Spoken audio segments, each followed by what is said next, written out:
Máte pocit, že cez tieto sviatky to nedávate? Vedzte, že vaše pocity sú normálne. Vianoce sú totižto často vykreslované ako obdobie rodinnej pohody, lásky a spolupatričnosti.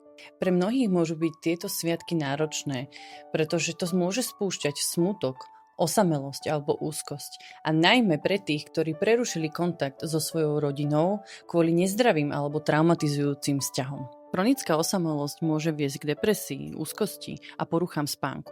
Poznáte termín cut off? Je to termín, ktorý vysvetľuje prerušenie kontaktu s rodičmi na základe dlhodobého emocionálneho zneužívania, manipulácie alebo absencie rešpektu.